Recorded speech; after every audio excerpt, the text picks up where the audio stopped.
Welcome to ASEAN Today. I'm Raymond Goh of Malaysia's TV3 in Kuala Lumpur. And I'm Dalton Tanonaka of the Indonesia channel at the ASEAN Secretariat in Jakarta. And this is your monthly look at the dynamic Southeast Asia region. We begin here in ASEAN's biggest economy, where a new president was confirmed. The country's constitutional court rejected an election appeal by losing candidate Prabowo Subianto on August 21st.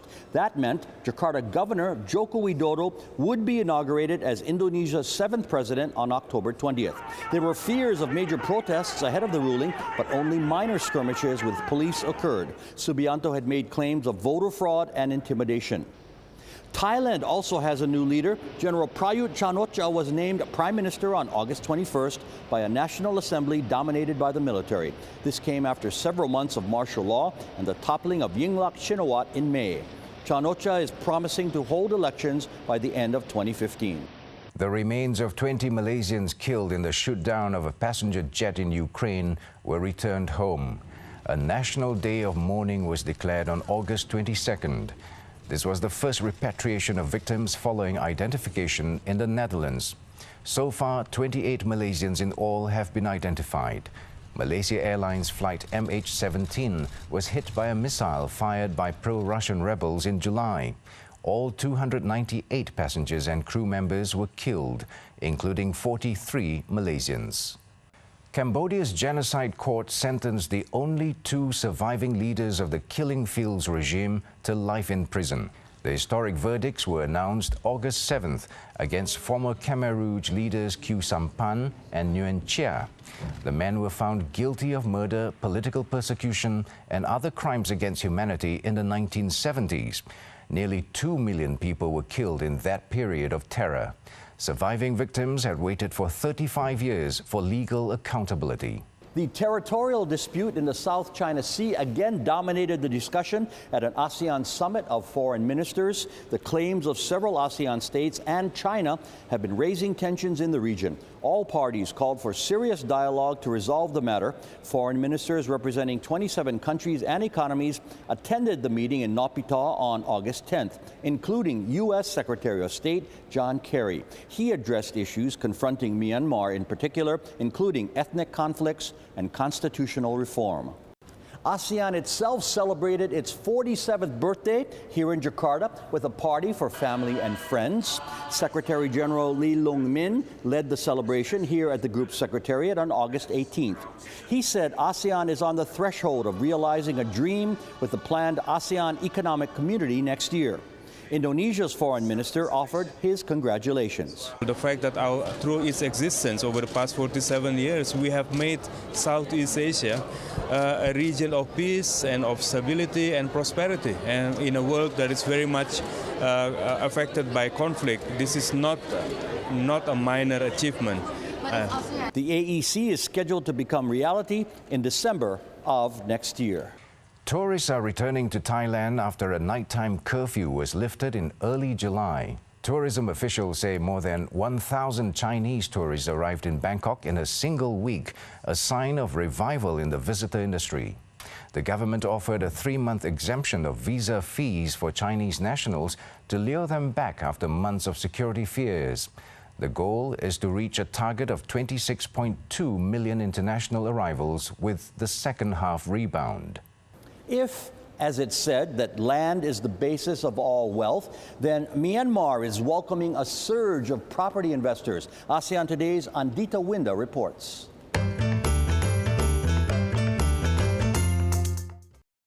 Myanmar's real estate sector has attracted the attention of domestic and foreign enterprises since the nation began introducing political and economic reforms in 2011. The country's construction and real estate industries have seen rapid growth in the past 3 years. In November 2012, Myanmar's president signed into effect a new foreign investment law, under which investors are not permitted to wholly own property or land in the country. They can only do so through joint venture partnerships with local governments or private citizens. 这从2012年之后，变成最多的什么呢？就是来找获金的，或是自己想来买土地。地以后来盖大楼跟公寓的这个很多。 Land prices and rents have risen significantly in recent years, with the current cost of renting office space of an international standard reaching as high as $800 per square meter. 从2009年之前，宁丁的房地产一直是什么呢？这个涨幅度不大，就是个一年一块土地涨个10%左右。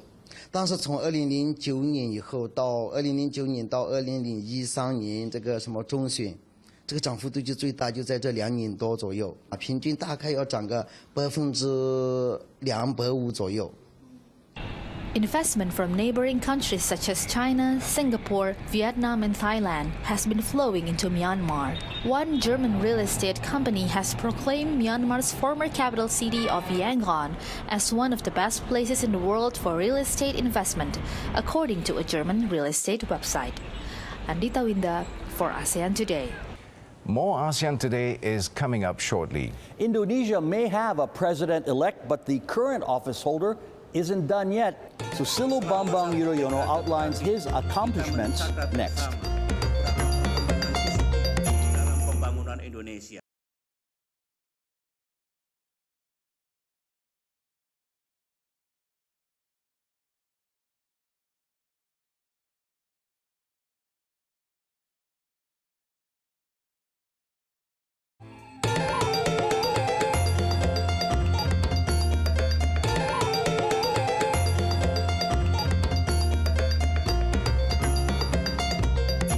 You're watching ASEAN Today. I'm Raymond Goh in Kuala Lumpur. And I'm Dalton Tanonaka in Jakarta. Indonesia's president delivered his final State of the Nation address on August 15th, highlighting his successes over the past 10 years in office. Susilo Bambang Yudhoyono is in the hot seat. Selama 1 dekade terakhir, kita mencatat bersama beberapa perkembangan positif dalam pembangunan Indonesia. Pertama, kita dapat menjaga stabilitas dan kondisi makroekonomi yang relatif baik. Walaupun bangsa kita terus diterpa cobaan, apakah itu dalam bentuk bencana alam maupun krisis moneter global utamanya yang terjadi pada tahun 2008. Kedua, Indonesia terus mencetak pertumbuhan ekonomi yang relatif tinggi. Pada periode tahun 2009-2013, secara rata-rata pertumbuhan ekonomi nasional mencapai 5,9%. Ini jauh lebih tinggi dari pertumbuhan ekonomi Amerika Serikat, Eropa, dan Jepang pada kurun waktu yang sama. Di semester pertama tahun 2014 ini, ekonomi kita memang mengalami perlambatan, menjadi sekitar 5,2%. Sungguh pun demikian, di antara negara-negara G20, kita tetap menempati posisi pertumbuhan tertinggi setelah Tiongkok. Ketiga, utang negara kini telah berada dalam situasi yang jauh lebih aman. Utang adalah faktor penting karena berkaitan dengan rasa percaya diri dan harga diri suatu bangsa. Utang juga sering dianggap sebagai ancaman dan stigma yang buruk oleh rakyat Indonesia. Di puncak krisis moneter tahun 1998, rasio utang kita terhadap PDB adalah 85%, yang artinya utang kita hampir sama besarnya dengan penghasilan bangsa kita. Dengan susah payah, akhirnya kita berhasil menurunkan rasio utang terhadap PDB kita menjadi sekitar 23%. Sekali lagi, ini bukanlah capaian yang boleh diabaikan. Mari kita bandingkan dengan rasio utang terhadap PDB negara-negara maju yang terus tinggi. Jepang 227,2%, Amerika Serikat 101,5%, atau Jerman 78,4%. Dalam hal ini, rasio utang terhadap PDB Indonesia adalah yang terendah di antara negara-negara G20. Kita juga telah melunasi utang kita kepada IMF dan melakukannya 4 tahun lebih awal dari jadwal yang telah disepakati. Indonesia telah menjadi anggota G20. Ini menandakan bahwa posisi Indonesia dalam peta ekonomi dunia sudah jauh berubah. G20 di abad ke-21 telah menjadi forum utama untuk melakukan kerjasama ekonomi internasional. Dalam forum ini kita berdiri sejajar dan duduk setara dengan negara-negara maju dan ekonomi besar lainnya. Indonesia tidak lagi melihat proses keputusan ekonomi dunia dari luar atau di pinggiran. Kini kita ikut membuat keputusan ekonomi dunia tersebut dari dalam sebagai anggota G20. Pendek kata, Indonesia telah menjadi salah satu pemain inti dalam ekonomi internasional. Di lingkungan terdekat di Asia Tenggara, Indonesia senantiasa berkontribusi pada penguatan Asean bagi terciptanya suatu kawasan yang damai dan sejahtera.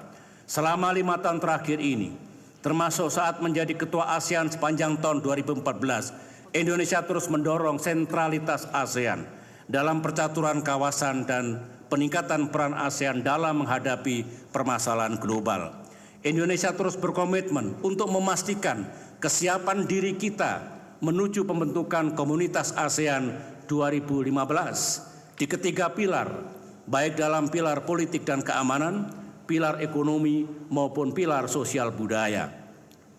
Mengingat semakin dekatnya pembentukan komunitas ASEAN 2015, yaitu 31 Desember 2015, kita harus semakin giat mensosialisasikannya kepada seluruh rakyat Indonesia, apakah pengusaha, buruh, pemerintah daerah, mahasiswa, masyarakat madani, ataupun seniman, agar mereka dapat memahami segala peluang dan tantangan yang ada dan dapat meraih sebanyak mungkin manfaat dari komunitas bersama 600 juta jiwa ini. Yudhoyono's term-limited 10 years in office will end on October 20th. More ASEAN Today is coming up shortly. We have the story of a Korean tattoo artist making his mark in Cambodia and then getting up close in Manila without getting stung.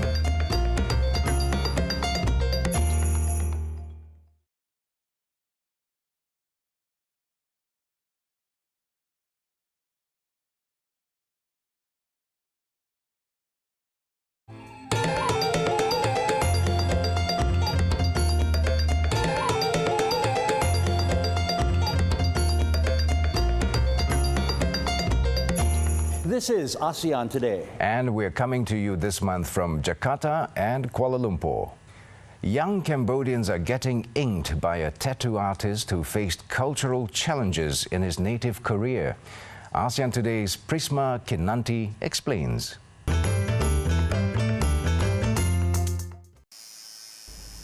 Sun Kang is a master of the traditional Japanese irezumi tattoo style, which is commonly associated with the Yakuza Mafia in Japan. The Korean expatriate set up Black Star 5 years ago in Cambodia's capital, Phnom Penh, and it is now one of the city's most popular tattoo studios. Sun began studying tattooing at the age of 24 when he became an apprentice to a Japanese tattoo master in his hometown of Busan. 처음에 친구가 전신 문신을 하는데 제가 좀 따라갔었어요. 근데 한국은 아직 문신이 불법이고 이게 간판을 드러내놓고 하는 샵들이 없기 때문에 굉장히 처음에 호기심이 많았었어요. 근데 뭐 비용도 많이 비싸고 일단 정해진 가격이 없고 텍스가 없다 보니 비용도 많이 비싸고 뭐 아프기도 하고 인식도 안 좋고 도대체 이걸 왜 하나 그렇게 생각을 했었어요 맨 처음에. Before moving to Cambodia, Sun had an underground tattoo shop in South Korea. But it was difficult to be a tattoo artist at the time, as the law there says only medical professionals can penetrate a person's skin with a needle. Tattooing there is also officially frowned upon because of Korean National Military Service, which requires all males to serve 2 years in the army, unless they are impoverished, disabled, or heavily tattooed. For that reason, the government made tattoo parlors illegal, so objectors can get tattooed to avoid the draft. A few years ago, tattoos in Cambodia were often associated with criminality. Today, they are a fashion accessory popular with ordinary young people. 지금은 트렌드가 많이 바뀐 것 같아요. 불과 4, 5년 전만 해도 배드 피플들이 주로 타투를 많이 하였는데 지금은 패션의 일부분으로 일반인들도 목 뒤나 뭐 손등이나 손가락 뭐 보이는 곳에 타투를 많이 하고 있는 것 같습니다. Around 40% of Black Star's customers are locals. Tribal tattoos are popular with foreigners, while Itazumi tattoos are the choice for many Cambodians. សម្រាប់ខ្ញុំការសាក់រូបជារបៀបនេះខ្ញុំគិតថាវាមិនមែនជាលក្ខណៈ gangster ខ្ញុំខ្លួនឯងគឺខ្ញុំដឹងថារូបភាពហ្នឹងគឺជាលក្ខណៈដូចជា gangster អញ្ចឹងប៉ុន្តែការគិតរបស់ខ្ញុំគឺមិនមែនជាអញ្ចឹងទេគឺជាលក្ខណៈសិល្បៈមួយ I love tattoo since I was young, so that's why I make it. And by the way, like for me, tattoo it's like art, and it's nothing about gangster. And I love mostly like the classic tattoo, more like black and white things, not really color. With more young Cambodians plugged into the internet, the popularity of tattoos seems certain to keep growing, meaning the future looks bright for tattoo shops like Black Star. Prisma Kinanti for ASEAN Today.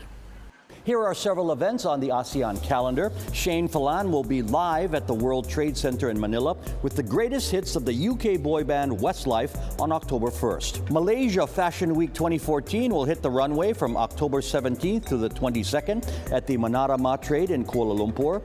And Myanmar's Tagi District Balloon Festival is set to fly October 31st to November 6th.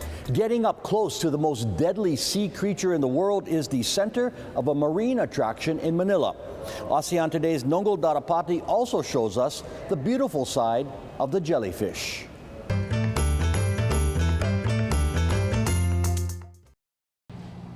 Jellyfish are feared by most people because of their sting, which can cause excruciating pain, leave a permanent scar, and sometimes be fatal.